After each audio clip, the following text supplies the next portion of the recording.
All right.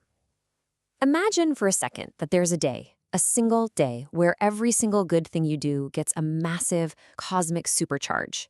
Well, that's exactly what we're diving into today, a real-life power-up for your kindness.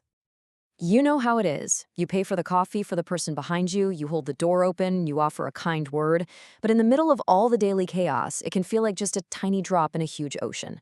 But what if I told you there's a day when those little drops can create a tidal wave of positive energy? And we're not talking about a small boost here. The scale of this thing is, well, it's staggering. We're talking about a 100 million times multiplier. But a multiplier for what, exactly? That's right. The karmic merit, the positive energy from your good deeds, gets magnified by 100 million. The source material puts it perfectly. It is literally like hitting the spiritual lottery. And this incredible day, it has a name. It's called Lhabab Düchen, and it's one of the most important festivals in the Tibetan Buddhist calendar. You can basically think of it as a huge cosmic welcome home party for the Buddha. And the story behind why he was welcomed home, well, that's what gives this day its incredible power. So let's get into that story, because this day isn't just about a festival. It's about a deeply personal promise that literally bridged worlds.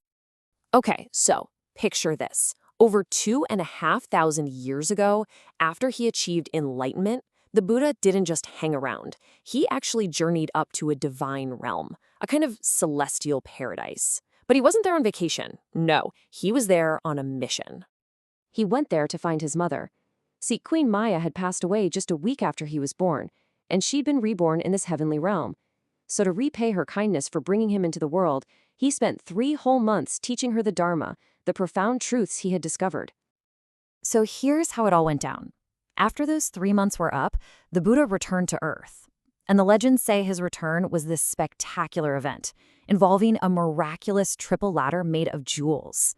And that very act, that descent back to Earth, is what Lhabab Düchen celebrates. And this right here is the heart of it all.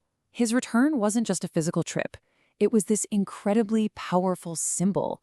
It showed that the highest, most divine wisdom isn't locked away somewhere up in the clouds. It's available to every single one of us, right here, right in the middle of our messy, beautiful, everyday lives. But okay, in some traditions, especially in Vajrayana Buddhism, this story goes even deeper. It's not just a cool historical event. It's actually a blueprint, a kind of user's manual for our own inner transformation. This slide really breaks it down. On one hand, you've got the historical story of the Buddha coming down a physical ladder. But on a deeper level, it's an instruction for us.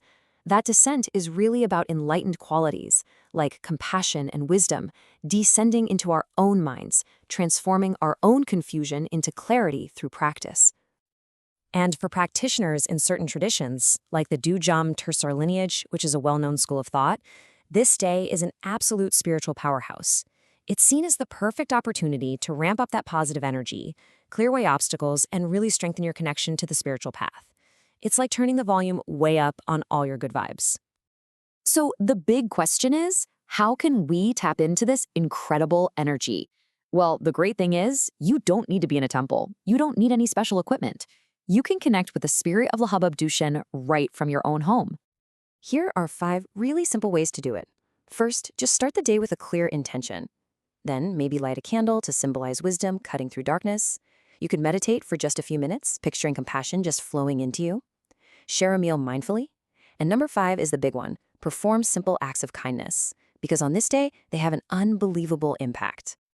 And hey, if you want to add a little extra boost to your day, the source suggests a really simple and powerful practice, reciting the classic mantra, Om Mani Padme Hum, 108 times. It's a beautiful, simple way to focus your mind and really plug into that energy of compassion. Okay, so as we start to wrap this up, let's bring this huge cosmic idea all the way back down to Earth, to a really personal level. Here's the most important takeaway. That heaven the Buddha descended from, it isn't just some place up in the sky. It's really a metaphor for our own inner potential for enlightenment, what's called our Buddha nature. It's always there, inside every one of us. It's just sometimes hidden by the noise and clutter of our busy minds. And so that leaves us with a really powerful question to think about. In what small ways, through your own patience, maybe a kind word, or just a moment of understanding, Does that boundless compassion find its way into your life, into your daily chaos? Because that's the real descent. And the beautiful thing is, it can happen any day you choose.